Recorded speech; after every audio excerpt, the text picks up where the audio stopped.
Hello everyone, welcome to the teachers journey. आज हम solve करेंगे 2019 दिसंबर में हुआ था सीटेट 2 का एग्ज़ाम सेट ई मैथ्स पेडागोजी के कुछ क्वेश्चंस करेंगे हम इससे। आज मैथ्स पेडागोजी में उस समय 10 क्वेश्चंस आए थे जिनको हम यहाँ पर डिस्कस करेंगे पेपर 2। इससे पहले हम कर चुके हैं पेपर 1 सीटेट 1 का मैथ्स पेडागोजी के क्वेश्चन, उसमें भी हमने कवर किए हैं।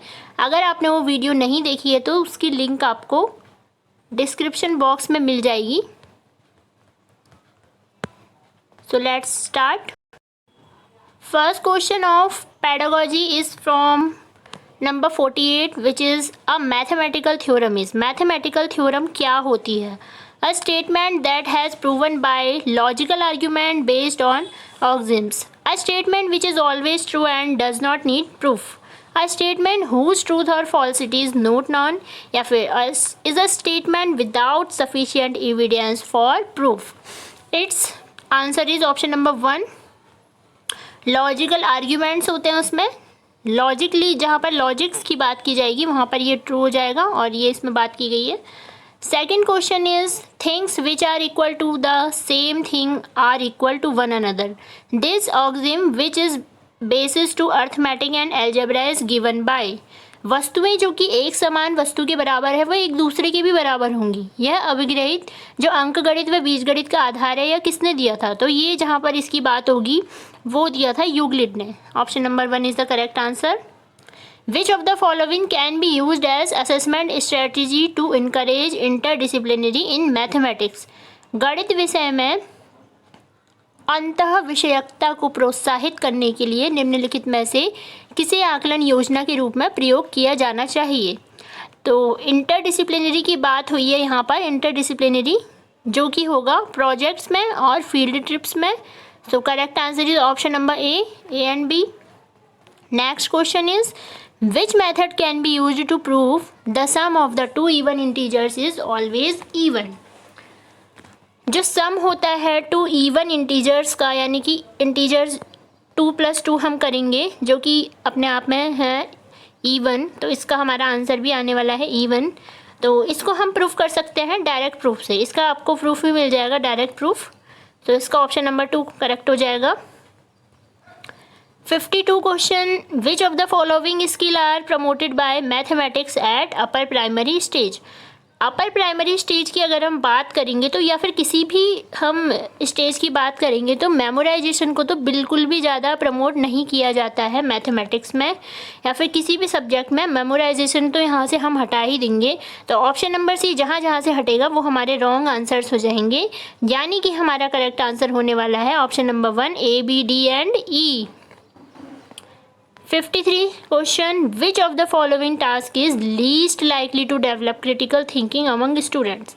इसमें से कौन सा ऐसा ऑप्शन है जो कि लीस्ट क्रिटिकल थिंकिंग को प्रमोट करता है स्टूडेंट्स में? यानी कि कुछ क्वेश्चंस हैं उसमें हमें देखना है कि विवेचनात्मक विचार जो है किस में कम आएंगे। तो पहला वाला जो है evaluate 72 × 73 in 3D ways and compare, 3 different ways में बताना है और कंपेयर करना है रिजल्ट को। तो ये तो जो है वो क्रिटिकल थिंकिंग को हमें बता रहा है क्योंकि हमें कंपैरिजन भी करना है इसमें और डिफरेंट वेज का भी यूज़ करना है। सेकंड जो क्वेश्चन है वो हमारा formulate any 2 situations to represent the equation, ये भी हमारा करेगा क्रिटिकल थिंकिंग को डेवलप। थर्ड जो है उसमें भी यहाँ पर नीचे दिया गया है where did she go wrong, यानी कि पहले क्वेश्चन दिया है और उसके बाद क्रिटिकल थिंकिंग का क्वेश्चन यहाँ पर डाल दिया है। तो इसका ऑप्शन नंबर 4 करेक्ट हो जाएगा। ये जो 4th वाला क्वेश्चन है इसमें सीधे ये फॉर्मूला लगा करके सॉल्व करना है, तो क्रिटिकल थिंकिंग तो इसमें कहीं से नहीं आएगी स्टूडेंट्स में। Next, which of the following aligns with the overall objective of achieving mathematics for all as per NCF 2005? NCF 2005 के अकॉर्डिंग मैथमेटिक्स फॉर ऑल, इसको कौन से पॉइंट बता रहे हैं इसको कि गणित की उपलब्धता सभी के लिए होनी चाहिए, सभी के लिए गणित। It should be acknowledged that mathematics is meant for selected few students. जहाँ पर ये few students की बात आ जाएगी ये वैसे ही wrong होने वाला है. Text book should only include problems of average difficulty, ये भी wrong हो जाएगा. Contributions of mathematics from different regions and different social groups should be highlighted. या फिर mathematically talented students should be groomed in isolation, ये यहाँ पर गलत हो जाएगा क्योंकि नेगेटिव पॉइंट हो गया. आइसोलेशन में उनको ही अलग से सिखाएंगे नहीं, तो इसका ऑप्शन नंबर 3 करेक्ट हो जाएगा. Next question, which of the following is considered as a characteristic of an effective mathematics classroom. गणित की प्रभावशाली कक्षा निम्नलिखित में से कौन सी होगी.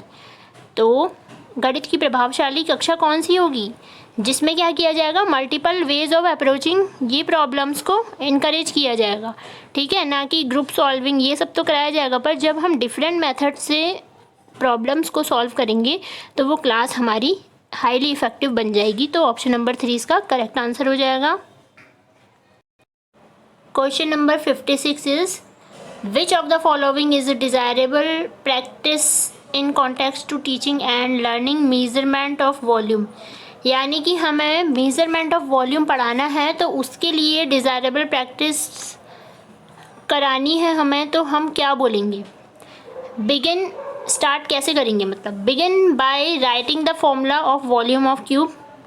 Encourage precise calculation right from the beginning, या फिर beginning by introducing student to volume of 2D figures, या फिर encourage student to figure out ways to calculate the volume of different objects. हम इनकरेज करेंगे उनको डिफरेंट टाइप के shapes या फिर डिफरेंट टाइप के ऑब्जेक्ट्स के वॉल्यूम फाइंड आउट करने के लिए. क्वेश्चन इसका आंसर नंबर 4 ये हमारा करेक्ट हो जाएगा. 57th एंड लास्ट क्वेश्चन आज की क्लास का, जो कि है which of the following is not true according to Piaget's view of childrens understanding of space.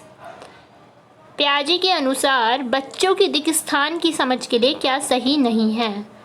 अब ये कॉमन सा क्वेश्चन है, अगर आपको नहीं भी पता है तो आप ऑप्शंस पढ़ेंगे तो आपको पता चल जाएगा. क्या progression of geometric ideas follow a definite order.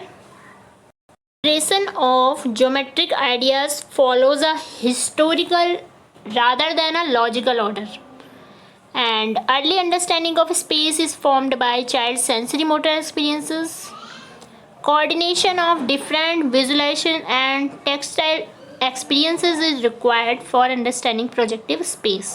So its correct answer is option number 2, जो कि है ये सही नहीं होगा. ये तो कहीं से भी सही नहीं होगा क्योंकि यहाँ पर कहा गया है कि हिस्टोरिकल मेथड्स या फिर हिस्टोरिकल को फॉलो करते हैं ज्योमेट्रिक आइडियाज़, लॉजिकल ऑर्डर को नहीं करते, जो कि पूरी तरह से गलत है क्योंकि ये लॉजिकल ऑर्डर को ही हमेशा मैथमेटिक्स फॉलो करेगी.